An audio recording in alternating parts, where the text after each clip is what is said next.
जय हिंद प्यारे दोस्तों।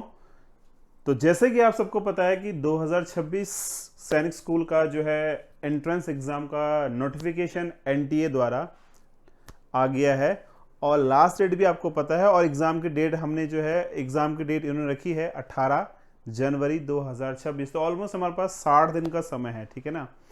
तो इन 2 महीनों में हमें किस टाइप से, चाहे वो आप क्लास 6 के लिए एडमिशन के लिए तैयारी कर रहे हो, चाहे आप क्लास 9 के लिए तैयारी कर रहे हो, तो आपकी प्लानिंग्स क्या होंगे, किस टाइप से आपने जो है पेपर्स को सॉल्व करना है, किस टाइप से आपने प्रिपरेशन करनी है। तो होलसेल आज मैं आपको पूरी डिटेल्स आज की सेशन में दूंगा। तो बने रहिए हमारे साथ और देखते हैं भाई कि 6th क्लास और 9th क्लास के सैनिक स्कूल एंट्रेंस एग्जाम के लिए हम लोगों की क्या क्या बेस्ट प्लानिंग हो सकती है। ठीक है, तो चलिए सबसे पहले देखते हैं कि सबसे पहले आपने परीक्षा के पैटर्न को समझना है। एग्जाम का पैटर्न समझना बहुत ही जरूरी है दोस्तों। अगर जब तक आपको एग्जाम का पैटर्न समझ में नहीं आएगा तब तक आप किसी भी कंपटीशन एग्जाम की प्रिपरेशन नहीं कर सकते हैं। सबसे पहले आपने क्या समझना है कि भैया पैटर्न क्या होने वाला है हमारा एग्जाम का, और साथ ही जो है पैटर्न के साथ साथ आपको समझना है कि उसकी मार्किंग, यानी कि हर एक सेक्शन में, चाहे वो मैथ्स का हो, चाहे वो रीजनिंग का हो, चाहे जीके जीएस का हो, चाहे आपका इंग्लिश का हो, तो हर एक में कितने क्वेश्चंस आएंगे, हर एक टॉपिक के कितने प्रकार के मार्क्स आएंगे और कौन कौन से उनकी मार्किंग होगी, ये आपको पता होना चाहिए। ठीक है ना। अधिक जानकारी के लिए आपने करना क्या है, जो एनटीए की जो साइड है वहां जाना है। देखिए आप एनटीए की साइड में जाइएगा या AISSEE की साइड में आप जाइएगा तो आपको यहाँ पे पूरी जानकारी आपको वहां पे मिल जाएगी कि एग्जाम का पैटर्न क्या है। बट इन शॉर्ट मैं आपको आज की क्लास में बताने वाला हूँ, आज की सेशन में बताता हूँ कि कौन कौन से आपके पास हर एक सब्जेक्ट्स हैं, हर एक क्लास में कौन कौन से टॉपिक हैं और किस प्रकार के क्वेश्चंस के पैटर्न है, वो सब हम आप डिस्कस करेंगे। ठीक है ना। तो चलिए सबसे पहले देखते हैं, बात करते हैं अपन लोग क्लास 6 की। 6 क्लास की बात कर रहे हैं हम, दोनों सेक्शन की बात करेंगे, क्लास 6 की बात भी करेंगे और क्लास 9th की बात भी करेंगे। ठीक है ना। तो क्लास 6 में जो है मैथ्स, मैथमेटिक्स, इंटेलिजेंस, इसको आप रीजनिंग भी बोलते हैं, अंग्रेजी और जीके जीएस हो गया आपका, साइंस, एसएसटी और इन्वायरमेंट साइंस, ये आपके पास 4 पोर्शन आने वाले हैं। 50 आपके पास मैथ्स के क्वेश्चन है, रीजनिंग के जो है आपके पास 25 क्वेश्चन हैं, इंग्लिश के आपके पास 25 क्वेश्चन है, जीके साइंस एसएसटी के आपके पास 25, यानी कि टोटल आपके पास 125 क्वेश्चंस होंगे। और देखिए मैथ्स का जो टोटल मार्क्स होगा 150। देखिए हर एक पोर्शन में मैथ्स की वेटेज बहुत ज्यादा है। ठीक है ना। इंटेलिजेंस का 50 हो गया, इंग्लिश का 50, जीके का 50 और टोटल आपका 300, यानी कि जो आपका 6 क्लास का एग्जाम होगा ये होगा आपका 300 मार्क्स का। तो ये आपका एग्जाम का पैटर्न हो गया। अब आपको क्लियर है कि आपको कौन कौन सी चीजें पढ़नी है, मैथ्स पढ़नी है, इंटेलिजेंस पढ़नी है, इंग्लिश पढ़नी है और सामान्य ज्ञान, जीके साइंस एसएसटी ईवीएस आपने पढ़ना है। ठीक है। वही हम बात करते हैं अगर क्लास 9th की, तो क्लास 9th में हमारे पास मैथ्स होगा, 50 क्वेश्चन मैथ्स के हैं, अंग्रेजी के 25 क्वेश्चन है, साइंस के 25 क्वेश्चन है, सामाजिक विज्ञान जिसको आप एसएसटी बोलते हैं उसके भी 25 क्वेश्चन है, बुद्धिमत्ता यानी इंटेलिजेंस के आपके पास टोटल 25 क्वेश्चन है। यहां पे आपके टोटल जो क्वेश्चंस होंगे दैट इज 150, 150 क्वेश्चंस होंगे। और मार्क्स देखिए सबसे ज्यादा वेटेज मैथ्स का है ना, क्योंकि देखो मैथ्स का जो एक क्वेश्चन है वो 4 नंबर का है, सीधा सीधा मल्टीप्लाई कीजिएगा। सिमिलरली जो आपका अंग्रेजी है 50 नंबर की, विज्ञान का 50 नंबर का, सामाजिक विज्ञान 50 नंबर का, इंटेलिजेंस आपका 50 नंबर का, यानी जो टोटल आपका जो क्लास 9th का जो एग्जाम होने वाला है वो होगा आपका टोटल 400 नंबर का। तो आपको एक पैटर्न समझना है कि यार मैथ्स के जो है कितने क्वेश्चंस आ रहे हैं, हर एक क्वेश्चन कितने नंबर का है, साइंस के कितने क्वेश्चंस है, हर एक क्वेश्चन कितने नंबर का। तो सबसे इंपॉर्टेंट थिंग है कि पैटर्न समझना है। किसी भी एग्जाम को क्लियर करने के लिए आपको पैटर्न आना बहुत जरूरी है। आपको पता होना चाहिए कि भैया किस किस टॉपिक से क्वेश्चंस आएंगे। वो तो सिलेबस डिस्कशन अभी हम करेंगे आपसे, बट अभी हम फिलहाल बताएंगे कि कौन कौन सा पैटर्न है, कहां कहां से क्वेश्चंस आ सकते हैं। ठीक है ना। चलिए बात करते हैं क्लास 6 के लिए। अब सेकंड थिंग है टाइम मैनेजमेंट। टाइम मैनेजमेंट बहुत जरूरी है, आप जानते हैं किसी भी एग्जाम के लिए टाइम मैनेजमेंट का होना बहुत जरूरी है। तो देखिए मान लीजिए 2.5 घंटे का पेपर है, 150 मिनट है, ठीक है ना, 2.5 घंटे का पेपर है आपका, तो आप जो आपका मैथ्स का पोर्शन होगा, क्लास 6 की बात कर रहा हूं दोस्तों, मैथ्स में कितना टाइम लगाना है आपने, मैथ्स में आपने लगाना है 60 मिनट, यानी 1 घंटे का टाइम आप मैथ्स को देंगे। किसको देंगे? 1 घंटा का समय आपने मैथ्स में देना है। रीजनिंग में आपने देने हैं 25 मिनट, इंग्लिश में देने हैं 30 मिनट, सामान्य ज्ञान विज्ञान में देने हैं आपने 25 मिनट, और जिसको आप बोलते हैं रिवीजन करना, रिव्यू करना कि तुमने कौन कौन से क्वेश्चंस कर लिए हैं। किसी क्वेश्चन में अगर आपको डाउट होता है तो उसको रिव्यू करना है, उसके लिए आपके एक्स्ट्रा 10 मिनट्स होंगे। तो इस प्रकार से आपने क्लास 6 के लिए टाइम मैनेजमेंट करना। देखिए कोई भी एग्जाम अगर आपको क्लियर करना है ना, तो टाइम मैनेजमेंट यानी कि समय प्रबंधन बहुत ही जरूरी है। वही मैं बात करता हूं अगर क्लास 9th के बारे में, तो क्लास 9th के लिए आपको 75 मिनट्स देने हैं मैथ्स में, अंग्रेजी में देने 20 मिनट, विज्ञान में 20 मिनट, सामाजिक विज्ञान में 20 मिनट, और बुद्धिमत्ता यानी इंटेलिजेंस में देने अपने 15 मिनट। तो ये आपका क्लास 9th का टाइम मैनेजमेंट हो जाएगा, ठीक है ना। इसी प्रकार से अगर आप पढ़ते हैं ना, तो सिलेक्शन के चांसेस आपका, रेशियो आपका बढ़ जाएगा। मैं आगे बात करता हूं आपसे। सेकंड थिंग है पेपर को हल करने की तकनीक, यानी कि पेपर सॉल्विंग टिप्स अब मैं आपको दे रहा हूं। तो सबसे पहले आपको पूरा पेपर पढ़ लेना है, जो भी आपके पास क्वेश्चंस पेपर आएगा उसको देखना है, झट से पूरा पेपर आप पढ़ लेंगे, ठीक है ना। जल्दी से सभी सेक्शन देख लें, मैथ्स का सेक्शन, इंग्लिश का सेक्शन, इंटेलिजेंस सेक्शन, साइंस, सब आपने देख लेना है, हर एक क्वेश्चन आपने देख लेना है, और आपको पता चल जाएगा कि आपको क्वेश्चन कहां से स्टार्ट करने हैं। अगर आपको लगता है कि यार जीके जीएस आसान है तो आप वहां से स्टार्ट कीजिए। आपको लगता है यार साइंस का पोर्शन आसान है, आप वहां से स्टार्ट कीजिए। आपको लगता है इंग्लिश का पोर्शन आसान है, आप वहां से स्टार्ट कीजिएगा। तो सबसे पहले आपने कहां से शुरुआत करनी है? जो आपको आसान लगे, आसान, और जिसमें कॉन्फिडेंस आपका बिल्ड हो कि भैया यार ये तो सही है, इसमें गलती नहीं हो सकती, तो वहां से आपने सेक्शन को स्टार्ट करना है। ऐसा कोई कंपलसरी नहीं है कि आपने पहले सेक्शन ए ही करना है, आपके पास जो आपको इजी लगे आप उसको अटेम्प्ट कीजिएगा, ठीक है ना। जो सेकंड स्टेप है हमारा, सबसे पहले देखिए करेंगे आप आसान, फिर थोड़ा सा टफ, और लास्ट में आप टफ की ओर आएंगे, ठीक है ना। उल्टा मत करना, पहले आसान क्वेश्चंस अटेम्प्ट करने हैं, फिर थोड़ा उससे टफ क्वेश्चन अटेम्प्ट करने हैं, और लास्ट में जो हार्ड क्वेश्चंस है उनको अटेम्प्ट करना है, ठीक है ना। पहले हम वही प्रश्न करेंगे जो हमको आते हैं, कठिन प्रश्न और जो मुश्किल प्रश्न होंगे उनको हम बाद में ट्राई करेंगे। स्टेप थर्ड है हमारा टाइम का ध्यान रखना है दोस्तों। Time management is very important. मैं आपसे बोला हूं टाइम मैनेजमेंट बहुत जरूरी है। ये ना हो कि मैथ्स का पेपर सॉल्व करने मुझे 2 घंटे लग जाएं, तो फिर और सेक्शन आपके हो ही नहीं पाएंगे, है ना। तो आपको टाइम का ध्यान बहुत जरूर रखना है। 15-20 मिनट में घड़ी देख लें और हर सही गति से कर रहे हैं या नहीं कर रहे हैं, यानी कि आपको अपनी घड़ी देखनी है। एग्जाम हॉल में भी घड़ी लगी होती है, आप वहां से देख सकते हैं कि यार मैं जो भी सेक्शन कर रहा हूं क्या उसमें एक सही टाइम में कर पा रहा हूं। ऐसा तो नहीं है कि कहीं किसी क्वेश्चन में ज्यादा समय ले रहा हूं, क्योंकि देखो हर एक क्वेश्चन का सेम नंबर है, तो ऐसा तो है नहीं कि आसान क्वेश्चन है तो वो 4 नंबर का 1 नंबर का होगा और हार्ड क्वेश्चन आपका 4 नंबर का होगा। सबका जो वेटेज है, इसमें मैथ्स की बात करूं, सबका वेटेज सेम होता है। तो आपने क्या करना है, पहले आसान क्वेश्चन करने हैं, फिर उससे टफ क्वेश्चन करने हैं, और लास्ट में आप लोगों ने टफ क्वेश्चन करने हैं, ठीक है ना। और जो आपकी OMR शीट होगी जिसमें आप गोले फिल करते हैं ना, जैसे ये हमारा 4 है सेक्शन ए का question first, question 2, question 3, question 4 step से अगर ना, तो आप क्या करेंगे, इसको प्रॉपरली सही तरीके से भरेंगे, ठीक है। कैसे भरेंगे, देखिए जैसे अगर सपोज आपको ये ए है, ये बी है, ये सी है, ये डी, इसमें लगता है आपको कि यार बी सही है, तो इसको आप प्रॉपरली भरेंगे, इसको ब्लैक करेंगे, ठीक है ना। इसको आप प्रॉपर फिल करेंगे। ये ना हो कि ये आपने ऐसा भरना है आधा भर दिया, तो उसमें मार्क्स नहीं मिलते हैं, ठीक है ना। तो जो आपको सटीक और सही लगता है तो आप उसी गोले पे टिक बनाएंगे, ठीक है। तो ये OMR शीट को फिल करने का तरीका भी आपको लेके आऊंगा जल्दी, कैसे भरना है। तो OMR शीट इंपॉर्टेंट है। क्वेश्चंस आपने कैसे करा, क्या करा, वो आपका रफ वर्क है, लेकिन OMR शीट से पता चलेगा कि आपकी एक्यूरेसी क्या है, कौन सा क्वेश्चन का आपने आंसर सही दिया है और कौन सा क्वेश्चन का आंसर आपने गलत दिया है, ठीक है। चलिए आगे देखते हैं। उत्तर मार्किंग, ये तो मैंने भी बता दिया आपको, ठीक है ना। 5-10 मिनट बाद एक बार फिर OMR देखनी है हमें। OMR शीट को कंटिन्यू देखते रहना है 5-10 मिनट बाद कि यार कहीं गलती से हमने कोई ऑप्शन गलत तो टिक नहीं कर दिया है, ठीक है ना।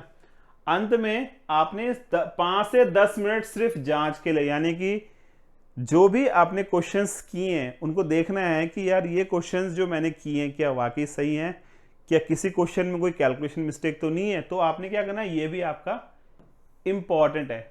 और साथ ही देखिए दोस्तों, कभी कभी क्या होता है, जैसे रीजनिंग की बात करूं तो कुछ क्वेश्चंस ऐसे होते हैं कि उनके ऑप्शंस भी इसमें होते हैं और आपको लगता है कि यार ये आंसर सही है, बट रीजनिंग वाले क्वेश्चंस बहुत फंसाने वाले क्वेश्चंस होते हैं। उसमें क्या होता है कि आपको लगता है कि इसका आंसर यही होना चाहिए, बट उसका आंसर वो नहीं होता। तो टेक्निक्स होती हैं उसको करने की, ठीक है ना। तो वो सब चीजें आपने ध्यान रखनी, उसको हम बोलते हैं फंसाने वाले क्वेश्चंस होते हैं। इनको आप फोकस कीजिएगा। कई क्वेश्चन ऐसा तो नहीं है कि भैया फंस गए हम लोग और हम गलत को टिक मार के आ जाएं। अगर आपको किसी ऐसे क्वेश्चन में डाउट होता है तो आप कुछ नहीं करेंगे, जो पेन होती है ना, पेन से आप उस क्वेश्चन को टिक करके OMR पे गोला ना बनाएं, क्योंकि अगर आपने OMR को गोला बना दिया तो फिर वहां पे वो शीट खराब हो जाती है, ठीक है ना। तो आपने क्या करना है, केवल उस क्वेश्चन को टिक करना है और लास्ट के जो 10 से 15 मिनट आप रिवीजन में देखेंगे, रिव्यू करेंगे ना, तो वहां पे उस क्वेश्चन को जांचना है आपने, ठीक है ना। साथ ही देखो, गणित में इकाई, दशमलव और रूपांतरण या किसी चीज को दूसरे भाग में कन्वर्ट करना। जैसे अगर आपको, आपके पास क्वेश्चन है किलोग्राम में और आंसर आपसे जो है ग्राम में पूछा गया, तो आपने किलोग्राम को ग्राम में चेंज करना है, ग्राम को किलोग्राम में चेंज करना है। जैसा भी आपके पास ऑप्शंस दिए होंगे ना, उसके अकॉर्डिंग जो है क्या करेंगे आप लोग, मैथ्स में जो है एक यूनिट को दूसरी यूनिट में कन्वर्ट करेंगे, ठीक है ना। अंग्रेजी में ग्रामर बेस्ड ट्रिकी ऑप्शंस का ध्यान रखना, क्योंकि देखो अंग्रेजी का आपको पता ही है कि एक भी शब्द के कई अनेक अर्थ होते हैं, ठीक है। तो आपको ध्यान देना है कि यार कहीं जो है ऑप्शन में ये आंसर था और मैंने ये आंसर कर दिया, गलत तो नहीं है। तो आपको, इसको बोलते हैं अपन लोग ट्रिकी बेस्ड ऑप्शन, तो इनको ध्यान देना भाई। जीके में बहुत समान दिखने वाले विकल्पों को सोच समझ कर लिखिए। भैया बहुत जीके तो एक ऐसी चीज है, अगर आपको क्विक याद है ना तो आप उसको आंख बंद करके बोल सकते हैं। जैसे हम कुछ आपको एग्जाम्पल देते हैं, जैसे हमने बोला भारत के पहले प्रधानमंत्री कौन, तो आप सबको जानते हैं कि भारत के प्रधानमंत्री जो है, प्रथम प्रधानमंत्री कौन थे, पंडित जवाहरलाल नेहरू। तो ये देखो एक जीके क्वेश्चन हो गया, है ना। भारत के प्रथम राष्ट्रपति कौन थे, भारत के प्रथम गृह मंत्री कौन थे, है ना। तो ये सब चीजें क्या है, जीके बेस्ड क्वेश्चंस में आती हैं, ठीक है। करंट अफेयर्स में जैसे हो गया, भारत ने अभी हाल ही में T20 का वर्ल्ड कप जो जीता था उसमें किसको हराया था। तो इस टाइप के जो क्वेश्चंस होते हैं ये करंट अफेयर्स में आते हैं ना। तो आपको ये चीजें क्विक याद होंगी और इनमें कंफ्यूजन होगा। आपके पास 4 ऑप्शन देगा, ऑस्ट्रेलिया, इंग्लैंड, पाकिस्तान या साउथ अफ्रीका। अब आप कंफ्यूज हो गई है, क्योंकि इंडिया का ऑस्ट्रेलिया से भी मैच हुआ है, इंडिया का पाकिस्तान से भी मैच हुआ है, इंडिया का साउथ अफ्रीका से भी मैच हुआ है और इंडिया का इंग्लैंड से भी मैच हुआ है। तो क्या चीजें होती हैं, ये चीजें कंफ्यूज करती है हमें। तो आपने एक समान दिखने वाले हैं, क्योंकि देखो सारे देशों से मैच हुआ है, तो हम क्या करेंगे, कंफ्यूजन क्रिएट हो जाएगा हमारा। तो उस केस में क्या होगा, उस केस में आपके ऑप्शंस गलत होने के चांसेस ज्यादा हो जाते। तो आपने करना क्या है, सबसे पहले कोई भी क्वेश्चन आप पढ़ें उसको समझना है, थिंक, सोचो, पहले सोचिए, उसके बाद एनालिसिस कीजिए कि यार ये जो मैं आंसर लगा रहा हूं टिक, वो सही है या गलत है, ठीक है। चलिए आगे देखते हैं। सेक्शन वार, मतलब अब हमें देखना है कि ऑप्शंस वाइज, जैसे पहले मैथ्स देखिए आपने, तो मैथ्स में सबसे पहले अपने सबसे छोटे सीधे प्रश्न, जैसे संख्या का, नंबर्स का हो गया, फ्रैक्शंस का हो गया, परसेंटेज का हो गया, इनको आप पहले करेंगे। ज्योमेट्री, वर्ड प्रॉब्लम्स, ये आपने बाद में करना है, क्योंकि अगर ज्योमेट्री और वर्ड प्रॉब्लम आप पहले करते हैं ना तो समय आपका थोड़ा ज्यादा लगेगा। तो आपने पहले क्या करना है, पहले अपने जो छोटे क्वेश्चंस होते हैं, जैसे परसेंटेज के डायरेक्ट फॉर्मूला बेस्ड क्वेश्चंस हैं, है ना, संख्या, नंबर्स डायरेक्ट फॉर्मूला बेस आते हैं, और ज्योमेट्री, वर्ड प्रॉब्लम में क्या होता है, थोड़ा कॉन्सेप्ट यूज होते हैं। तो इनको आप थोड़ा बाद में कीजिएगा और ये आपने पहले करना है, ठीक है ना। बुद्धिमत्ता यानी रीजनिंग, पैटर्न समझना है, सीक्वेंस को समझना है, एनालॉजी वाले आसान प्रश्न पहले करें, मुश्किल पहेलियां, जो टफ, जो रीजनिंग वाला पार्ट होगा ना, उसको आप बाद में अटेम्प्ट करना। मैं आपसे बार बार कह रहा हूं कि उस पार्ट को बाद में अटेम्प्ट कीजिएगा जो आपको थोड़ा सा ट्रिकी या लॉजिकली लगे कि यार इस क्वेश्चन के बहुत सारे आंसर हो सकते हैं, या मैं इस क्वेश्चन के एग्जैक्ट आंसर पे नहीं पहुंच पा रहा हूं, या लग रहा है कि यार इस क्वेश्चन के एक से ज्यादा आंसर हो सकते हैं और वो ऑप्शंस में अवेलेबल हैं। तो आप क्या करेंगे, इन चीजों से बचेंगे। चलिए आगे देखते हैं। अंग्रेजी की मैं बात करूं तो सबसे पहले ग्रामर वाले ऑब्जेक्टिव फिर कॉम्प्रहेंसिव को कीजिएगा, ठीक है। पहले जो अंग्रेजी के जो ऑब्जेक्टिव क्वेश्चंस हैं उनको करना है, कॉम्प्रहेंसिव को बाद में करना है, स्पेलिंग वगैरह को आपने बाद में करना है। जीके सामाजिक विज्ञान की मैं बात करूं तो सीधे तथ्य आधारित प्रश्नों से शुरुआत करें, जो डायरेक्ट अप्रोच वाले क्वेश्चंस होते हैं, जैसे हमने बोला ग्रेविटी वाले, जैसे हमने बोला इलेक्ट्रिसिटी वाले, जैसे हमने बोला फोर्स वाले, जैसे हमने बोला मोशन वाले। तो डायरेक्ट अप्रोच बेस्ड क्वेश्चन है, इनको आप डायरेक्ट कीजिएगा। मानचित्र जैसे मैप होता है, वर्ष, वैज्ञानिक सिद्धांतों वाले जुड़ने वाले क्वेश्चंस को ध्यान से करना। ये मैं आपको बार बार कह रहा हूं, जो चीजें थोड़ा लॉजिकली होंगी ना, उनको आप थोड़ा बाद में समझ के कीजिएगा। सबसे इंपॉर्टेंट थिंग क्या है कि आपको क्या करना है, आपको जो आसान चीज लग रही है, जो लग रहा है कि यार ये क्वेश्चन में इजिली कर पा रहा हूं, या देखते ही आपके माइंड में क्लिक हो गया यार इसका तो आंसर ये है, तो आप उसको कीजिए।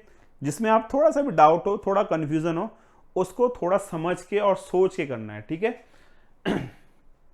अब देखिए, मॉक टेस्ट पेपर से 2 महीने, जैसे अभी टाइम चल रहा है आपका, तो आप प्रिपरेशन कीजिएगा और हर हफ्ते मॉक टेस्ट लगाइएगा, ठीक है ना। मॉक टेस्ट यानी जो PYQ है, पास्ट ईयर पेपर्स होते हैं, पास्ट ईयर क्वेश्चंस होते हैं, उनको ट्राई कीजिएगा। इससे पता क्या होगा, इससे आपको ना पता चलेगा कि आपकी एक्यूरेसी कितनी है, कि यार आप जो टाइम दे रखा है 2-2.5 घंटे का, उस 2-2.5 घंटे में क्या आप इतना पेपर कर पा रहे हैं कि आपका एग्जाम क्लियर हो जाए, ठीक है ना। हफ्ते में 2-3 बार फुल मॉक टेस्ट लगाना है, 150 मिनट का, ठीक है। याद रखना है, पूरा पेपर करना है। भले आप संडे को स्कूल की छुट्टी के बाद बैठिए, संडे को छुट्टी हो शाम को बैठिए, या कोई वीक में कोई भी डे हो शाम को बैठिए छुट्टी होने के बाद, और पूरा मॉक टेस्ट अटेम्प्ट कीजिएगा। ऑनलाइन ऑफलाइन अवेलेबल हैं बहुत सारे, तो वहां पे चेक करना है। और जो तुम्हारी गलती होती है ना, उसकी लिस्ट बनाओ भैया, किस पोर्शन में आपको मिस्टेक लग रही है, किस पोर्शन में आपकी गलती हो रही है, उसको आप नोट करना है। इंपॉर्टेंट थिंग क्या है, अगर मुझे मेरी गलतियों का पता चल जाए कि यार मैथ्स में मेरे को इस टॉपिक में प्रॉब्लम है, ज्योमेट्री में प्रॉब्लम है, या मेंसुरेशन में प्रॉब्लम है, या मेरे को नंबर सिस्टम में प्रॉब्लम है, या मेरे को इक्वेशंस में प्रॉब्लम है, तो अगर आपको आपकी गलतियों का पता चल जाएगा तो क्या होगा, आप उसी पे वर्कआउट करेंगे, और जब उस पर वर्कआउट करेंगे तो क्या होगी, आपकी गलतियां अपना भी जो है शॉर्ट आउट हो जाएंगी, और आसानी से जो है आपका एग्जाम क्लियर हो जाएगा, है ना। हर टेस्ट में कम से कम 10 अंक सुधारने का लक्ष्य कीजिएगा। यानी सपोज पहले पेपर में आपका 100 नंबर आया, तो अब ये ना कि जो सेकंड पेपर होगा उसमें 90 आए ना, इसमें कम से कम 110 से ऊपर आने चाहिए जी। फिर जो दूसरा पेपर है उसमें आपके 120 प्लस आने चाहिए। तो ऐसे ऐसे करके आपकी एक्यूरेसी बढ़नी चाहिए। आपको लगना चाहिए कि जो मेरी गलतियां पहले पेपर में हो गई हैं, वो गलतियां मेरी नेक्स्ट पेपर में ना हो। क्योंकि अगर आप बार बार एक ही गलती को दोहराएंगे ना, तो उससे क्या होगा, उससे होगा कुछ नहीं, उससे ये होगा कि आपका जो पेपर का जो ये है मार्क्स है, ये फिक्स रहेंगे, ना घटेंगे और ना बढ़ेंगे। घटने के चांसेस ज़्यादा, बढ़ने के चांसेस कम है। तो जो मेरी गलतियां हैं उनको मैंने क्या करना है, उन गलतियों को सीखना है कि यार मेरे को इसमें प्रॉब्लम है, और अगली बार अगर पेपर में सेम टाइप के क्वेश्चंस या सेम कॉन्सेप्ट के क्वेश्चंस आते हैं, तो आप क्या करेंगे, आप उन गलतियों से सबक लेके जो नेक्स्ट पेपर है उसको सुधारेंगे, ठीक है। तो ये हमारा एक इंपॉर्टेंट चीज है भाई। परीक्षा के दिन मानसिक तैयारी, आपके जो माइंड होना चाहिए ना, जिस दिन पेपर होगा उस दिन आपका माइंड बिल्कुल फ्रेश होना चाहिए। दिमाग में कोई कंक्लूजन, कोई टेंशन्स नहीं होनी चाहिए, कोई दिक्कत परेशानी आपको नहीं होनी चाहिए। बिल्कुल फ्रेश माइंड से आप पेपर देने जाएंगे। परीक्षा से केवल एक दिन पहले केवल रिवीजन करें, नया कुछ ना पढ़े, ठीक है ना। जितना तुमने पढ़ लिया है उसी को रिवाइज करना, नया कुछ ना पढ़ना। नया पढ़ोगे तो आपको लगेगा यार ये नहीं पढ़ा मैंने, यार पेपर में आगे तो क्या होगा। तो इससे दोस्तों होगा कुछ नहीं, आप ही का नुकसान है। जो तुमने पीछे पढ़ा है ना, वो सब आपका खत्म हो जाएगा। याद रखिएगा मेरी बात, कंफ्यूजन क्रिएट हो जाएगा। परीक्षा हॉल में शांत रहिए और पहले 5 मिनट में गहरी सांस। आपको क्या करना है, पिक्चर कह रहा हूं मैं आपसे। आपको करना क्या है, आपको एग्जाम हॉल में बैठ के आराम से जो है गहरी सांसें लेनी है। आराम से जो है माइंड को शांत करना है। आंखें बंद कीजिएगा, थोड़ा ध्यान कीजिएगा, और जो भी आपने 2-3 महीने में पढ़ा है उसको रिवाइज कीजिएगा, ठीक है ना। उसको आपने रिवाइज करना है, और रिवाइज करने के बाद अपने पे कॉन्फिडेंस रखना कि यार जो मैं करूंगा वो सही करूंगा, ठीक है। क्योंकि देखो, ये कोई जॉब का एग्जाम तो है नहीं। आप अगर सैनिक स्कूल में सिलेक्ट होते तो क्या होगा, आपके अंदर एक डिसिप्लिन बिल्ड होगा, एक अच्छा स्कूल मिलेगा, जो आपका फ्यूचर ब्राइट होगा, जिससे आपका करियर बनेगा आर्मी डिफेंस में, आप ऑब्वियस सी बात है जो इस एग्जाम की तैयारी करेंगे उनका आर्मी और डिफेंस में जाने का सपना है ना। तो डिसिप्लिन बनेगा आपका, आप एक अच्छे स्कूल में पढ़ेंगे और साथ ही क्या होगा, जो करियर है वो भी आपकी ग्रोथ होगी। तो इसके लिए आपका कॉन्फिडेंस यानी कि आत्मविश्वास होना बहुत ज़रूरी है, और पेपर के लिए भी कॉन्फिडेंस होना बहुत ही ज़रूरी है। मैंने तैयारी की है, मैं कर सकता हूँ, ये याद रखना है यार। पेपर तो कुछ नहीं है, मैंने तो पूरा पढ़ा है, मैं कर सकता हूँ। समझ में आई बात? मैंने पूरा पढ़ा है, मैं कर सकता हूं। तो ये आपका होना चाहिए। अगर आपका ये आत्मविश्वास है तो 100% आप जो है एग्जाम को क्रैक कर जाएंगे। स्मार्ट टिप्स हैं, देखिए थोड़ा सा टिप्स आपको दे रहा हूं। हर सवाल का जवाब दें, क्योंकि नेगेटिव मार्किंग नहीं है। तो आप याद रखिएगा, जो भी एग्जाम आपका हो रहा है सैनिक का, चाहे 6 का हो और चाहे 9 का हो, नो नेगेटिव मार्किंग। तो आपने ट्राई करना है कि हर एक क्वेश्चन का बिल्कुल सही जवाब दें, क्योंकि देखो जब नेगेटिव मार्किंग नहीं होगी तो क्या होगा, मेरिट हाई जाती है। ऑब्वियस सी बात है, सब बच्चे सारे क्वेश्चंस पे टिक लगा देंगे तो क्या होगा, मेरिट हाई जाएगी ना। हो सकता है किसी बच्चे के सारे क्वेश्चन सही निकल जाए, तुक्के में निकल जाए, तो क्या दिक्कत आ रही है ना। बट आपने तुक्का नहीं मारना है। बहुत सारे टीचर्स बोलते हैं तुक्का मारिएगा, मैं आपसे कहता हूँ जो आपको आता है, क्योंकि देखो यहाँ पे जो मार्क्स मिलेंगे वो सही क्वेश्चंस के मिलेंगे, गलत के मार्क्स आपको नहीं मिलेंगे, ठीक है ना। ये बात अलग है कि नेगेटिव मार्किंग नहीं है, बट आपको गलत क्वेश्चन के मार्क्स नहीं मिलेंगे, ठीक है। अगर आपने 50 सही 50 गलत किए, अगर पेपर 100 क्वेश्चन हैं तो आपको केवल 50 नंबर ही मिलेंगे, और उन 50 क्वेश्चंस के आपको कोई नंबर नहीं मिलने वाले। तो आपने याद रखना है कि आपने हर एक क्वेश्चन का जवाब देना है। कैलकुलेशन जल्दी करने के लिए शॉर्ट ट्रिक्स का यूज करें। अभी जब हमारे क्लासेस चलेंगे, स्टार्ट होंगे, तो हम आपको क्वेश्चन के साथ साथ कुछ टिप्स भी देंगे, कुछ क्वेश्चन को सॉल्व करने की ट्रिक्स भी देंगे, ठीक है ना। वो आप क्लास में रहिएगा तो आपको सब सिखा दिया जाएगा। OMR भरते समय आखिरी 5 मिनट में पूरा पेपर जांचें। जब आप OMR शीट को फिल करेंगे ना, उसके बाद पूरा पेपर जांचना है कि यार कोई क्वेश्चन छूट तो नहीं गया, या किसी क्वेश्चन में मैंने 2 बार OMR पर टिक तो नहीं मार दिया। तो ये आपने पूरा चेक करना है। गलतियां सुधारने के लिए गलती लॉग बनाएं, परीक्षा में मुस्कुराते रहें और घबराएं। तो ये इंपॉर्टेंट थिंग है। आपने क्या करना, कॉन्फिडेंट रहना है। पेपर के लिए आपने बिल्कुल आत्मविश्वास भरा रहना है कि यार मैंने तो पढ़ा है यार, ये पेपर कुछ नहीं है मेरे लिए, इसको तो मैं क्रैक कर सकता हूं, है ना। ये चीज आपने याद रखनी है। चलिए, और सबसे इंपॉर्टेंट थिंग क्या है भाइयों, मैं आपको बता रहा हूं दोस्तों, सबसे इंपॉर्टेंट थिंग क्या है, सैनिक स्कूल के पेपर में जीत उसी की होती है जो स्मार्ट तरीके से टाइम मैनेजमेंट। याद रखिएगा, टाइम, अगर आपने पूरे पेपर में जितने भी ऑप्शंस हैं उनके लिए प्रॉपर टाइम मैनेजमेंट कर दिया ना, तो आप जीत गए, ठीक है। अब आप बोलेंगे सर टाइम मैनेजमेंट, तो मैंने आपको बताया कि मैथ्स में कितना टाइम लेना है, साइंस में कितना टाइम लेना है, रीजनिंग में आपने कितना टाइम लेना है। तो मैनेजमेंट इज वेरी इंपॉर्टेंट। तो याद रखिएगा, मैनेजमेंट पे फोकस करना है, रटना नहीं है। क्वेश्चंस रटने की कोशिश मत कीजिएगा। मैथ्स के क्वेश्चंस आप रटेगा नहीं, साइंस के कॉन्सेप्ट आप समझिएगा, मैथ्स के क्वेश्चंस फॉर्मूले आप हाँ फॉर्मूले रटने हैं भाई, नो डाउट, फॉर्मूले तो याद करने पड़ेंगे। मैथ्स के कॉन्सेप्ट समझिएगा, जीके और जो एसएसटी है वो आपको याद करना पड़ेगा, ऑब्वियस सी बात है। लेकिन जो हमारे समझने वाले सब्जेक्ट्स होते हैं उनमें क्या करना है, उसमें रटना नहीं है, केवल अपनी थिंकिंग स्किल को बढ़ाना है, ठीक है। रणनीति और अपना कॉन्फिडेंस, यानी कि आपको अपने पे आत्मविश्वास होना चाहिए। याद रखिएगा, टाइम मैनेजमेंट, सेल्फ कॉन्फिडेंस, अगर आपके अंदर ये है ना, तो दुनिया का कोई भी एग्जाम आप आसानी से क्रैक कर सकते हैं, ठीक है ना। तो अगर आप इन चीजों को फॉलो करेंगे ना, तो 101% आपका सैनिक स्कूल का एग्जाम क्लियर हो जाएगा, ये मेरी आपको पूरी गारंटी है। तो चलिए, आज से स्टार्ट हो रही है हमारी क्लासेस, जिसमें आपको science, maths, GK, GS, English पूरी क्लासेस प्रॉपर मिलेंगे। तो ज्वाइन कीजिएगा हमारा आरंभ बैच। तो मिलते हैं आपसे क्लास में, तब तक के लिए जय हिंद बच्चों।